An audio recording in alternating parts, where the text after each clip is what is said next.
Assalamualaikum warahmatullahi wabarakatuh. Para pendengar, peminat kaset-kaset saya ini, laki-laki dan perempuan, baik yang sedang tinggal di rumah atau dalam mengembara dalam perjalanan yang jauh dengan mobilnya, diputar kaset, didengarkan Abuya berceramah, seakan-akan kita berdekat. Meskipun saya tidak ada dalam mobil ini, tapi suara saya ada. Yang akan saya bicarakan pada hari ini ialah tentang mensyukuri nikmat Allah Subhanahu wa Ta'ala. Tuhan bersabda di dalam Al-Quran, "La in syakartum la azidannakum wa la in kafartum inna azabi la syadid." Sesungguhnya jika kamu syukuri nikmat yang diberikan Allah kepadamu, niscaya nikmat itu akan ditambah lagi oleh Tuhan. Sebaliknya jika kamu lupa akan nikmat itu, tidak kamu pedulikan, maka azab atau siksa Tuhan sangatlah pedihnya.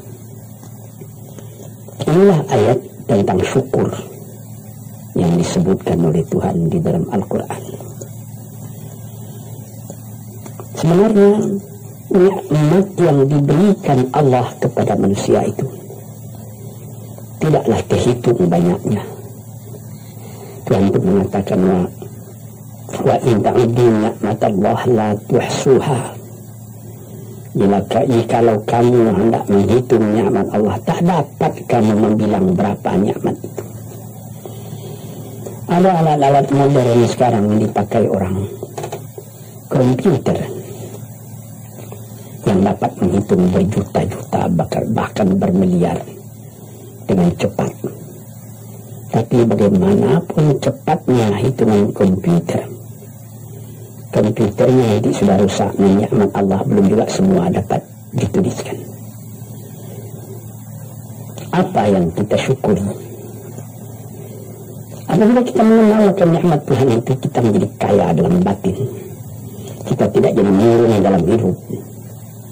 Sejak dari matahari yang terbit di waktu pagi, terbenam di waktu sore, di waktu senja, lalu berganti dengan malam, dan apabila malam sudah datang, bintang-bintang pun berkelap-kelip di langit.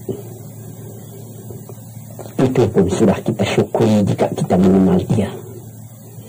Di atas bumi sendiri pun kayu-kayu yang menghijau, buah-buahan yang renung masak, ikan di laut, deburan pasir ketika ombak mengempaskan dirinya ke pantai, pohon kelapa nyur yang melambai di tepi pantai, dan segala macam yang lain yang susah buat dituliskan, buat diucapkan pun,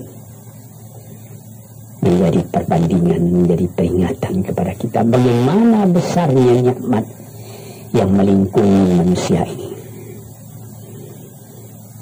Tuhan-Tuhan yang terhormat,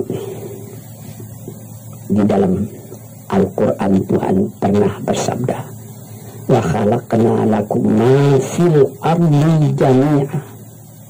Semua isi bumi ini kami sediakan buat kamu. Kami sediakan buat kamu. Sehingga apabila kita melihat ke laut, terlihat ombak itu berdebur ke pantai, lalu kelihatan dari jauh perahu nelayan menyusur ombak dan gelombang mencari ikan. Untuk siapa ikan yang dicarinya itu? Untuk kita makan. Apabila kita lihat padi menguning di sawah, kita tanamkan padi itu. Untuk siapa buahnya? Untuk kita makan. Pisang yang tumbuh di pekarangan rumah kita, untuk kita makan. Malahan kalau kita lihat binatang-binatang berkaki empat, kambing, sapi, kerbau. Hai kambing, hai sapi, hai kerbau, mengapa kamu gemuk? Mengapa kamu jadi besar? Kami disediakan buat kamu. Buat kamu. Payahlah menghitungnya. sampai kepada buah-buahan yang ada, mangga, rambutan, durian, makanan-makanan yang lain-lain lazat dimakan oleh manusia. Kalau sekiranya kita tanyai dan mereka dapat menjawab, tentu jawabnya akan sama semua buat kamu. Inilah nikmat oleh Allah Subhanahu wa ta'ala. Wa sakhkhara lakum ma fil ardi, dan segala isi bumi disediakan buat kamu. Di sini kita berasa dalam hati syukur. Allah Ta'ala pun beri peringatan kepada kita. Walaqad karramna bani Adam wa hamalnahum fil barri wal bahri wa razaqnahum minat tayyibat wa faddalnahum ala katsirin mimman khalaqna tafdila. 4. Katanya, hai anak Adam, kami muliakan kamu di muka bumi ini. Kami angkat kamu di laut dan di darat, di laut dengan kapal, di darat dengan kendaraan, malah sampai sekarang di udara diangkat manusia, dan diberikan rezeki padi menguning, buah-buahan yang manis-manisnya pun bermacam kemanisan. Dan diberikan lagi peringatan bahwa dari binatang yang lain manusia lebih utama. Dijadikan Allah Ta'ala bermacam-macam binatang, bermacam-macam marga tawa yang ada di muka bumi ini. Manusia juga yang lebih tinggi daripada semua itu. Dan sebagai patri daripada segala nikmat yang ada itu, diutus Tuhan pula, utusan-utusannya terdiri daripada bangsa manusia sendiri. Nabi-nabi dan rasul-rasul sejak dari zaman Nabi Adam, Nuh, Idris, Hud, Salih, Ishaq, Yaqub, Yusuf, Daud, Sulaiman, Zakaria, Yahya, Isa, Musa, dan lain-lain, Harun, dan lain-lain, sampai kepada Nabi Muhammad SAW. Tanda cinta manusia itu sempurna kepada manusia. Cinta Allah kepada manusia itu sempurna. Dikirim manusia sendiri buat menyampaikan bagaimana manusia tadi supaya selamat dalam kehidupannya. Dan diberi peringatan kepada manusia bahwa hidup itu bukan sekedar yang sekarang saja. Sesudah hidup yang sekarang ada lagi hidup yang lain, hidup yang akan datang yang lebih kekal daripada hidup yang sekarang.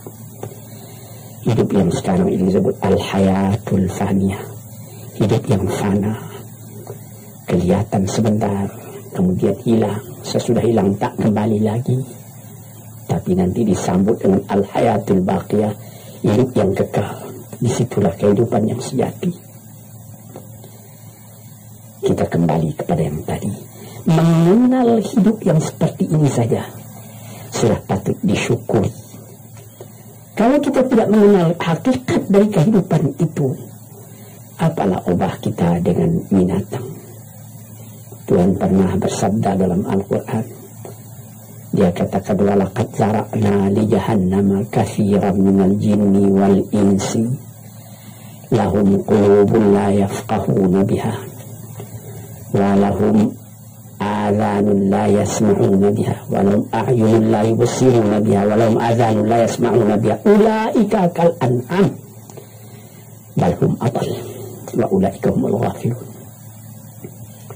Akan kami lemparkan kepada neraka kesengsaraan, api neraka jahanam. Manusia, dia berhati tapi tidak memperhatikan, dia bermata tak melihat, dia berkuping tak mendengar. Apalah ubahnya manusia demikian itu dengan binatang, bahkan lebih lagi sesatnya dari binatang. Sebab binatang kalau dia tidak berpakaian, tidak ada orang menyalahkan. Dan tidak ada kata salah, kata benar dan salah pada binatang. Dan sebab itu maka manusia yang tidak mempergunakan hatinya, matanya, telinganya lebih hina dari binatang. Dan mereka itulah orang yang lalai, tak memperhatikan hakikat dari kehidupan itu. Maka tanda syukur kita kepada Allah Kenallah dirimu dan kenallah hidupmu. Dari mana engkau datang? Di mana engkau sekarang? Kemana engkau pergi lagi sesudah ini? Kambing, sapi, kerbau tidak membicarakan ini. Dia cuma memikirkan makan. Manusia disuruh memikirkan ini. Taruhlah manusia itu tidak ada nabi, tidak ada utusan dari Allah datang. Akalnya sendiri pun di dalam kehidupan itu hendak mencari juga jalan yang baik, hendak menjauhi juga jalan yang buruk. Tak ada orang yang menyukai yang buruk dalam hidup ini. Walaupun orang yang telah terlanjur berbuat buruk sekalipun dia menyesali karena dia tidak dapat menahan dirinya. Sebab itu maka bersyukurlah kita kepada Allah. Kehidupan kita itu tidak disia-siakan, tidak disia-siakan oleh Allah. Yahsabul insanu ayyutraka sudah. Apakah manusia menyangka bahwa dia akan dibiarkan saja, tidak terpelihara, berjalan tidak tentu arah? Tidak. Tidak. Sejak dari masa dalam menjadi nutfah lagi sampai menjadi insan sudah menjadi fikiran kita. Bagaimana keindahan Allah menjadikan kita. Nah, sebab itu maka dikatakan bersyukurlah. Syukurilah nikmat Allah itu. Sekarang timbul pertanyaan, bagaimana yang dimaksud dengan syukur itu? Saya pertalikan sedikit dengan falsafah. Sokrates apabila dia mempelajari keadaan alam, sesudah melihat keadaan alam ini, dia pun mempunyai iman bahwa ada yang menciptakan alam, yaitu Tuhan. Dia bersyukur. Mengetahui itulah hakikat hidup, kata beliau. Mengetahui itulah kebahagiaan sejati, kata beliau. Nah, maka di sini kita melihat, syukur ya Allah, aku tidak dijadikan jadi binatang. Syukur ya Allah, aku tidak jadikan manusia yang sia-sia. Syukur ya Allah, aku terjadi dalam keadaan seperti ini. Sehingga aku tahu yang hak, tahu yang batil, tahu yang buruk, tahu yang baik. Tahu dari mana asal perjalanan ini, dan tahu pula kemana tujuan perjalanan ini. Syukur kepada Allah karena kita tahu kita datang ke dunia cuma sekali. Sepintas, sekejap mata dibandingkan dengan umurnya dunia. Taruhlah orang berumur 100 tahun yang paling panjang. Tapi apalah artinya 100 tahun dengan umur dunia yang sudah miliar tahun. Dan apabila kita mati pun, dunia pun akan tinggal sepenuhnya kita. Entah berapa juta tahun lagi, tidak tahulah. Sepintas zaman kita lalu ke dunia ini. Kita bersyukur karena kita diberi ingat.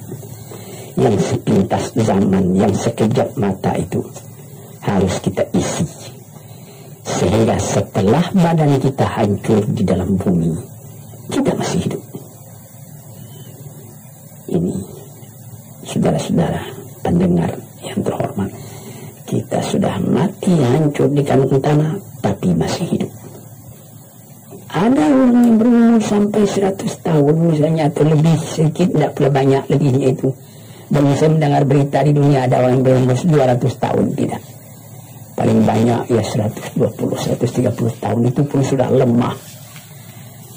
Nah, dalam umur yang sekian pendeknya kita lalui di dunia, dia bisa kita pandangkan. Dengan apa? Dengan sebutan, dengan amal, dengan bekas tangan, dengan iman dan amal saleh. Sesuai dengan apa yang disebut di dalam pantun Melayu, Pulau Pandan jauh di tengah, di balik pulau angsa dua, hancur badan di kandung tanah, budi yang baik terkenang jua. Ada juga satu syair daripada Syauqi, penyair Arab Mesir yang terkenal, Ihfad linafsika qabla mautika dzikraha fadzikru lil insani umrun tsani. Sebelum engkau mati, peliharalah sebutan dirimu yang akan dikenang orang daripada dirimu. Karena kenangan atas ketika hidup yang dulu itu adalah umur yang kedua kali bagi manusia. Banyak orang yang setelah dimasukkan ke dalam kubur, masuk sudah ditimbun kubur tadi, orang pun pulang ke rumah, sebutan orang tadi keluar dari kuburnya. Tiap hari dia keluar, setahun, 2 tahun, 10 tahun, 100 tahun, malah ada yang beribu tahun. Nabi kita Muhammad SAW umurnya cuma 64 tahun, tapi beliau sampai sekarang sudah 1400 tahun masih seperti kemarin saja. Hidup beliau itu menjadi sebutan siang malam. Inilah maksudnya yang dikatakan orang yang sesudah mati dia hidup kembali lebih panjang umurnya, 64 tahun dibandingkan dengan 1400 tahun. Dan selama azan masih kedengaran di puncak menara, entah ratusan ribu tahun lagi, itu nama akan tetap hidup. Ini yang kita syukuri kepada Tuhan. Sebaliknya, setelah kita sebutkan bagaimana syukur atas nikmat yang diberikan Allah, sebaliknya ada orang yang tidak berterima kasih sedikit juga kepada Tuhan, melainkan mengomel terus bagaimanapun banyaknya nikmat yang dia terima. Maka pada ujung ayat tadi dikatakan wala in kafartum inna azabi lasyadid. Kalau kamu masih mengingkari nikmat Tuhan itu, maka siksaan Tuhan amatlah pedihnya kepada dirimu. Memang banyak sekali manusia sudah ada nikmat datang, dia tidak memperdulikan nikmat itu, dia masih mengomel saja. Kita misalkan, ada seorang perempuan bertandang ke rumah sahabatnya perempuan yang lain. Sesampai di rumah tadi dilihatnya, senang dia melihat bagaimana keadaan rumah itu. Dilihatnya ada televisi terletak, ada radio, ada CC, kursi-kursi bagus, ada lagi perhiasan-perhiasan yang lain. Tanda dia bergembira, dia bilang, syukur saudara atau saudari, ada radionya nih, ada televisinya nih, ada lagi CC-nya, model betul ini. Furniture di mana ini yang menyediakan? Disambutnya, televisinya sudah model, ketinggalan model ini 10 tahun yang lalu. Radionya sudah bahula ini. CC-nya juga begitu.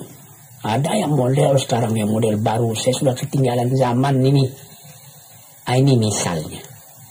Nikmat yang telah ada itu tidak disyukurinya, melainkan diomelinya.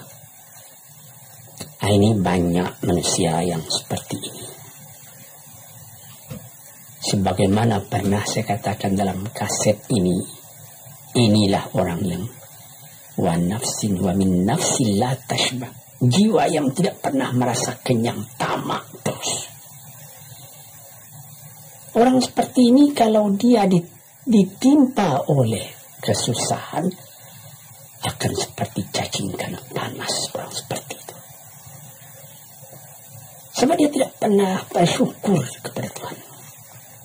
Dapat percobaan sedikit, sudah gelisah, sudah seperti terbakar dirinya. Dia tidak akan merasakan nikmat hidup, walaupun bertimpa nikmat dalam rumahnya, dia tidak akan merasakan nikmat hidup. Inilah orang yang pada penglihatan orang lain dia kaya, tetapi dialah orang yang paling miskin. Sebab disebutkan oleh ahli-ahli falsafat, siapa orang yang miskin di dunia ini? Orang yang terlalu banyak kehendaknya, itu orang yang miskin. Siapa orang yang kaya di dunia ini, yang merasa cukup dengan apa yang ada, dia bersyukur atas yang ada. Bukan berarti dia menolak yang tidak ada. Kalau ada, syukur. Kalau belum ada, sabar. Jadi syukur itu ada imbangan, yaitu sabar dan syukur. Syukur ketika nikmat datang, sabar seketika nikmat pergi atau hilang atau rusak. Sebab apabila sabar, itu pikiran tenang. Pikiran tenang menyebabkan ada lagi inspirasi baru yang akan datang. Tetapi kalau dapat sedikit cobaan sudah gelisah, maka kita mengkafiri, tidak mensyukuri nikmat yang ada. Misalnya saya pernah juga bertemu seorang, bukan seorang, pendeknya berkali-kali orang. Dia datang, "Abuya, saya ini susah." "Kenapa?" Ya, Buya mengatakan kalau kita suka bertahajud, suka beribadat, dengan setia nanti apa yang kita minta dapat dikabulkan oleh Tuhan. Saya sudah 4 tahun tahajud saja saban malam, tidak dikasih apa-apa. Ini orang tidak bersyukur. 4 tahun dia bertahajud terus menerus. Dengan apa dia bertelanjang? Tidak pakai mukena. Berapa dibeli mukena? Lampunya terang. Berapa ongkos lampunya? 4 tahun sakit? Tidak. Makan enak juga saban hari. Cuma permintaan belum dikabulkan. Nikmat yang ada dalam tangannya dia lupa karena mengharapkan nikmat yang akan datang. Inilah orang. Wa ila in kafartum inna azabi lasyadid. Kalau kamu lupa kepada nikmatku, azabmu yang akan kamu derita lebih sakit lagi. Misalnya tadi itu, saya sudah bertahajud sekian tahun, tapi permintaan saya tidak dikabulkan. Berpikirlah sedikit. Itu namanya perkataan kan kurang sopan kepada Tuhan. Seakan-akan kita yang menentukan. Tuhan, mari sini, kasih saya. Seperti begitu kita kepada Tuhan. Padahal bukan karena mengharapkan diberi apa-apa itu yang menjadi pokok. Kita sebagai hamba Allah dihidupkan di dunia ini buat apa? Di dalam Quran dikatakan, "Ma khalaqtul jinna wal insa illa liya'budun." Tidaklah aku jadikan jin dan manusia, malaikat untuk beribadat kepadaku. Jadi artinya bukan 4 tahun. Selama hidup hendaknya kita beribadat kepada Tuhan. Bukan mengharapkan apa-apa, karena yang ada ini sudah harapan kita. Yang ada disyukuri. Ini satu contoh. Saya ingatkan apa maksudnya. Inna azab ila syadid. Orang yang lupa kepada nikmat Allah, nikmatnya Allah dia lupakan, dia tidak bersyukur, siksaan datang. Siksaan apa? Gelisah hatinya selalu. Itu siksaan, itu gelisah. Sudah dapat mobil. Apa merek mobil? Mereknya Holden. Ya, tapi baru dipakai 2-3 hari. Ya, tapi sekarang ada lagi ini Holden. Mau pakai Mercedes-Benz. Pakai apa lagi? BMW, Volvo, macam-macam pikirannya itu sudah siksaan buat dia. Padahal bukan pula dilarang mencita-cita yang baru itu, bukan dilarang. Tapi berpikirlah dengan wajar yang akan datang disyukuri, yang telah ada ini lebih disyukuri lagi. Orang gelisah karena mengharapkan yang baru, dia lupa keadaan kekayaan yang ada pada dirinya sendiri. Cobalah. Kita kaya. Mobil ada. Rumah besar. Ini cukup. Tapi badan sakit. Bagaimana? Saya teringat salah seorang sahabat saya telah meninggal. Itu terkenal orang kaya besar. Bapak Rahman Tamin. Dia di rumah sakit. Dia ketika itu baru saja membuka pabrik tekstil di Surabaya. Jadi bukan main lah, dia terkenal.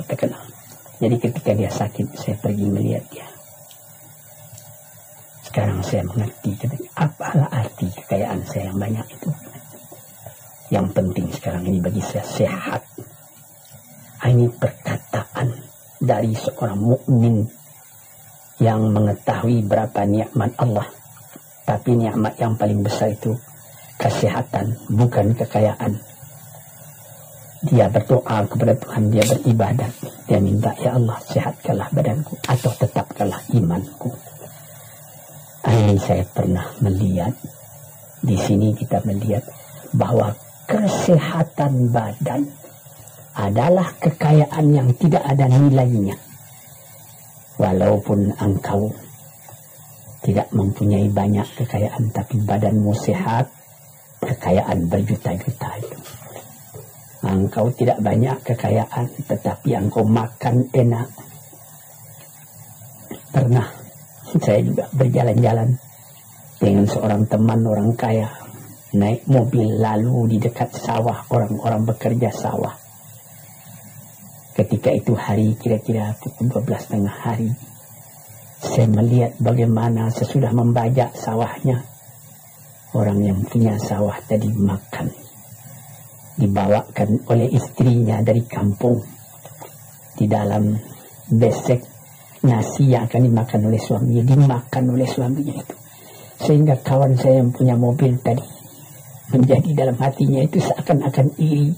Saya yang tinggal di gedung besar, di rumah besar, mempunyai mobil beginian, tidak merasa enak makan seperti itu. Coba Tuhan, berapa nikmat Allah. Maka itu kita kembali kepada pangkal kaji tadi. Wa in syakartum la azidannakum. Apa nikmat yang telah diberikan oleh Allah Ta'ala, syukurilah. Apabila itu engkau syukuri, badanmu sehat, hatimu senang, dadamu lapang, dalam hal itu insya Allah Tuhan memberikan lagi tambahan nikmat. Wala ini kafartum, tetapi jikalau engkau lupakan nikmat itu, itu namanya sama dengan kafir. Melupakan nikmat itu sama kafir. Sebab kafir itu ada namanya kafir inat, kafir juhud, kafir nikmat, kafir inat, artinya keras kepala. Kafir juhud, ingkar, tak mau percaya. Kafir nikmat, nikmat Tuhan telah datang, lupa nikmat itu juga termasuk kafir. Kalau kita lupakan nikmat itu, maka kita sudah meracun diri sendiri. Maka tidak enak lagi. Mengapa? Ya habis. Rumah saya, rumah sewa saya sudah 40 pintu banyaknya. Tapi yang di sana tidak dibayar orang, di sana itu hampir terbakar rusak. Jadi berapa? Ada 2 rumah. Jadi yang 30 gimana? Lupa itu. Inilah beberapa contoh daripada orang yang memungkiri nikmat Allah. Itu juga merubah kepada rupa muka kita. Orang yang selalu tidak puas, walaupun dia punya kekayaan sudah berlimpah-limpah, tapi rasa syukurnya tidak ada, makannya pun tidak enak. Di dalam rumah tangganya pun dia menjadi selalu berurutan saja.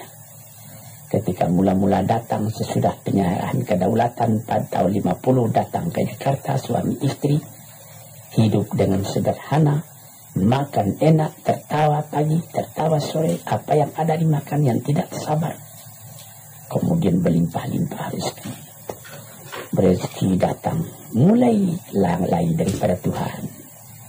Mulai lupa kepada nikmat. Lama-lama tidak mensyukuri nikmat. Timbul berkelahi dalam rumah. Si laki-laki tadi melihat lagi ada perempuan yang lebih muda. Dia mau kawin lagi, ribut lagi dengan yang tua, macam-macam.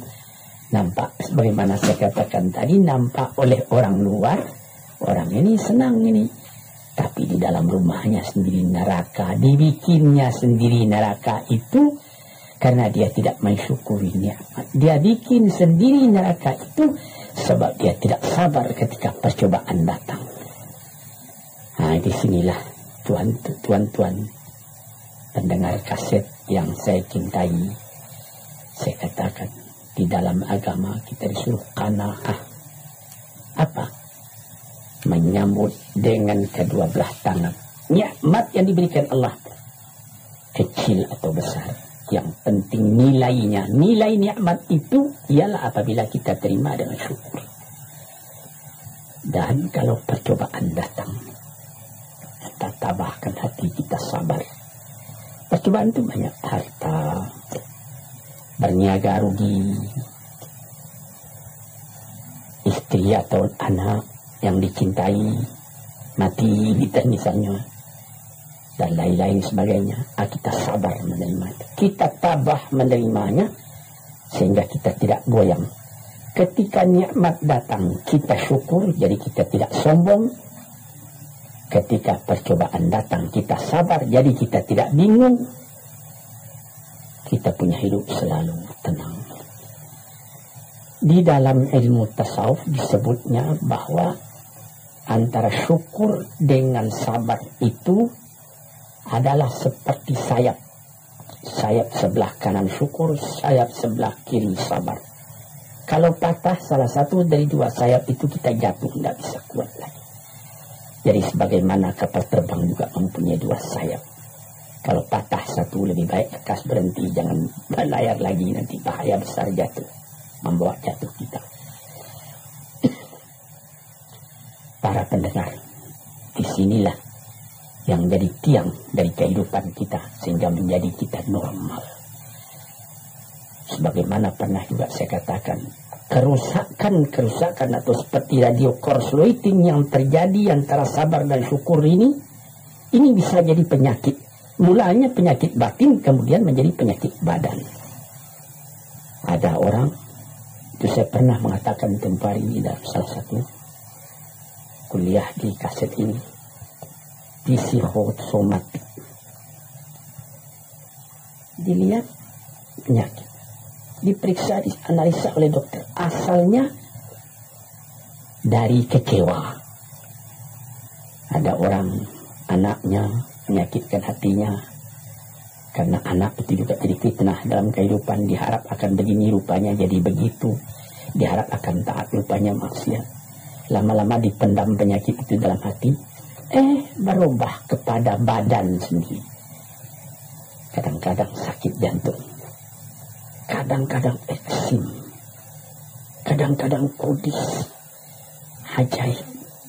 Rupanya perjalanan darah diganggu oleh tekanan jiwa. Tekanan jiwa mengganggu tekanan jantung mengganggu tekanan darah. Tekanan darah menjadikan penyakit basil pada badan. Sebab itu maka dikatakan, barang siapa man a'rada an dzikri fa innalahu ma'isyatan dhanka. Barang siapa yang menolak peringatanku, dia punya hidup nanti akan sengsara. Sengsara jadi penyakit. Fi qulubihim maradun fazadahumullahu marada. Dalam hatinya ada penyakit, ditambah lagi oleh Tuhan dengan penyakit lain. Diperiksa oleh dokter, badanmu tidak sakit, ini pikiranmu yang sakit, macam-macam. Disinilah saudara-saudara yang terhormat, maka syukur itu adalah satu nikmat yang kita sendiri mengusahakan supaya terjadi pada diri kita sendiri. Dan gelisah itu adalah laknat yang kita tumbuhkan sendiri. Sebagaimana pepatah orang Melayu, makan hati berulam jantung. Hatinya sendiri dia makan, jantungnya sendiri diambil ulam, akhirnya kurus kering, pikiran pun jadi tertumbuk, ini cahaya mata pun menjadi muram, hati gelisah, kepercayaan kepada Allah tidak ada lagi, kepada hidup pun tidak ada lagi. Na'udzubillah min dzalik.